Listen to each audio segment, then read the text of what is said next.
Hello, friends. 1026 days of war. What you see in background is the Russian military movement in Syria. Probably they are preparing to depart from Syria after 6 to 8 years of their presence. However, Syria is not calm, as you know, and even various factors are fighting against each other and even killing those civilians, children, whom they think are not pro US, pro Turkey, pro Israeli, or pro themselves. There are full effort by the American and other allied media to portray the Syrian HTS leader Abu Muhammad al Zudani that he is a refined and progressive person. Well, those who read them and are supporters of US imperialism will be influenced undoubtedly. He, however, has started showing his colors, said that no armed factions will be allowed and women will have to follow whatever the Islamic diktat is there as far as their faces are concerned. That has to be covered. While talking on Syria, I will finish my report on Palestine, Lebanon, Israel, Middle East. Turkey has said that it will eliminate, or rather, its aim is to eliminate Syrian Armed Forces YPG oblique PKK, and that is its objective for the whole thing that has taken place in Syria. And there are no significant changes in Gaza Strip, Lebanon front, and Houthis too. They are sure that they will continue their operations against American warplanes, aircraft carriers, etc. in Middle East.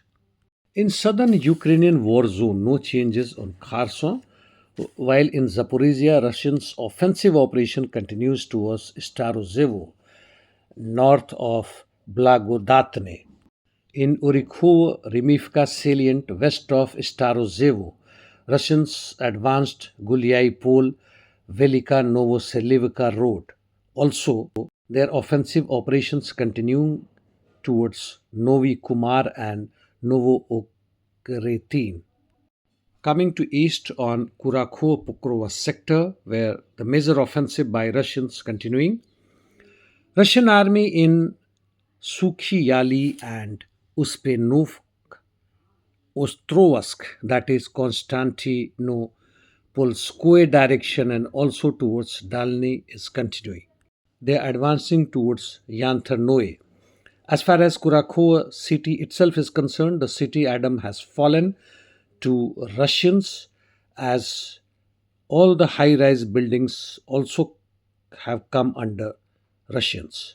Now the fight is advancing towards industrial area and Kurakhovska thermal power plant, and by and large, Ukrainians are now getting limited in western outskirts of the city.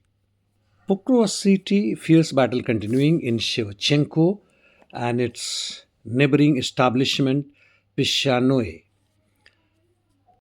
Towards Novogrodivka sector, Russians from Mykolivka is advancing towards Mirnograd and south of Pokrovsk also. As far as Torres Chasiv Yar and Siversk Serebryansky Forest is concerned, I do not have much information. Fight continuing as before. Northeast Ukraine, that is Kupian, Swato, Kremina, Russians made some marginal gains on various sectors and fronts. North of Kharkiv, Slobozansky direction in Volchansk, Russians seems to be restarting their offensive operations. However, no major changes and similar situation in Lipsty. Coming to Kursk now, no changes in Glushkov, Korinov. However, in Sudza, Russians are making advance on many fronts. Interdiction missions continuing as before.